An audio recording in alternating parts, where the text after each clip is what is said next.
Bonjour à tous, j'espère que vous allez très bien et bienvenue sur ma chaîne YouTube.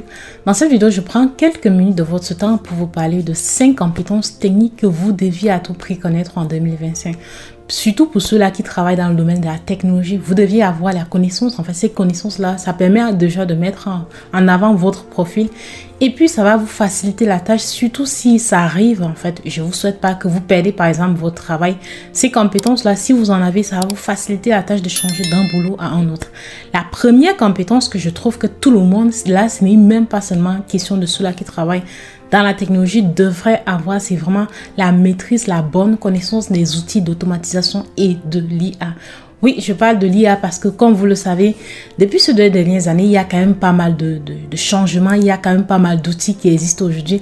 Et si aujourd'hui, toi tu me dis que comme quoi tu n'utilises pas ChatGPT dans ton day-to-day work, c'est qu'il y a forcément un problème parce que oui, ChatGPT c'est quand même un outil puissant et tout le monde sait que depuis longtemps, il y a des entreprises en fait qui intègrent de plus en plus les outils d'IA génératifs dans leur processus. Et c'est important en fait qu'en 2025, que tout le monde puisse avoir des bases, le minimal en fait, pour utiliser ces outils-là. Et surtout concernant aussi les automatisations. Si vous travaillez déjà dans le domaine de la technologie, je pense que c'est important de connaître les trucs comme Power Automate, d'avoir des connaissances dessus. Vous n'avez pas besoin de maîtriser, juste de connaître que ça existe et savoir ce que ça fait. C'est très important. La deuxième chose que je pense qu'en 2025, tout le monde, surtout pour ceux-là qui sont dans le domaine de la technologie, devrait connaître vraiment, ce sont les notions fondamentales de cloud computing. Si aujourd'hui je vous parle de AWS et que vous n'avez aucune idée de quoi je suis en train de parler, je pense que c'est un problème en fait. En 2025, vous deviez connaître ça. Quand je vous parle de Azure, est-ce que ça vous dit quelque chose ou bien pour vous, ça veut rien dire? Vous n'avez même jamais entendu parler de cela. Pour moi, c'est important. Je pense qu'en 2025, vous deviez connaître cela et surtout que ça va vous aider, par exemple, comme je dis, si vous perdez votre travail ou bien si vous deviez changer de carrière, ces compétences-là, ça va devenir un peu comme tout le monde connaît Word en fait. C'est pas que tu as besoin de faire une formation maintenant spécifique pour ça. Mais vous deviez, pour ceux-là qui travaillent dans le domaine de la technologie, vous deviez avoir cette compétence-là comme connaissance de base en fait. Troisième compétence qui va plus ou moins vous surprendre, c'est la littératie en fait des données.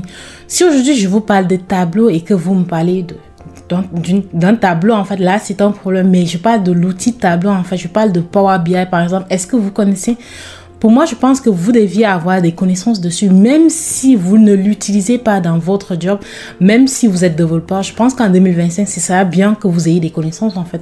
Que vous sachiez au moins que avec Power BI, on peut faire des rapports comme ça. Que vous connaissez des bases, en fait. Que vous puissiez produire même des rapports, même si c'est pas des rapports de haute qualité, des rapports très interactifs et tout, que vous ayez quand même des bases dessus. Je pense que c'est important parce que malgré tout, la data, la donnée, en fait, c'est au cœur de toutes les entreprises, de tous les secteurs d'activité. Et je pense que c'est une bonne connaissance, c'est une bonne compétence que si vous avez ça dans votre CV, ça peut vous mettre en avant même pour d'autres travaux. Donc ça, c'est important.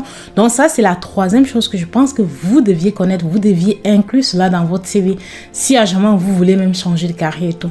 La quatrième chose que vous deviez connaître, surtout pour ceux-là qui travaillent dans la technologie, et c'est même d'ailleurs, c'est quelque chose que c'est pas possible. En fait, tu peux pas dire que aujourd'hui que tu es dans la technologie et que tu n'as aucune notion de programmation quand même.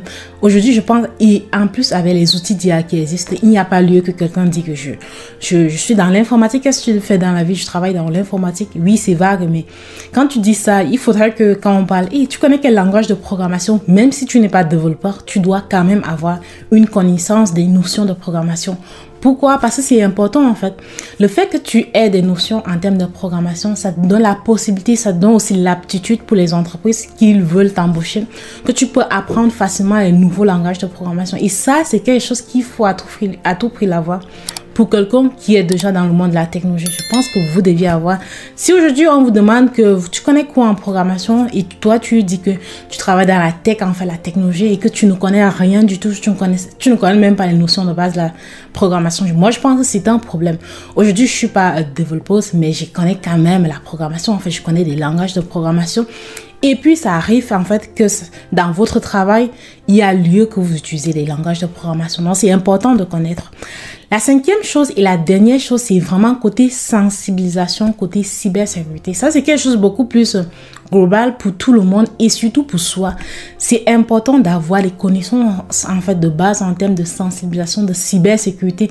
Et puis aujourd'hui, avec les IA qui viennent, c'est important en fait parce qu'il y a tellement de choses qui sont en ligne, des trucs qui sont faux, en fait, les choses qui sont générées par l'IA. Vous deviez avoir une connaissance profonde de tout cela. Et puis, plus le temps passe, plus la cyberarnaque devient de plus en plus en fait grand, plus les gens se font avoir. Donc il faut vraiment faire attention parce que ces gens, ils deviennent des experts en fait dans leur domaine. Ils ont gagné en expérience. Il faut vraiment avoir de la connaissance dessus, des connaissances minimales déjà pour vous-même et aussi pour votre entreprise où vous travaillez, mais déjà pour vos informations, pour vos connaissances personnelles. Je pense qu'en 2025, vous deviez avoir des connaissances dessus. Donc ça fait le tour de 5 choses, 5 petites choses que je pense que tout le monde devrait savoir en 2025, mais surtout les gens qui travaillent dans la technologie, vous deviez avoir la connaissance de ces 5 petites choses-là.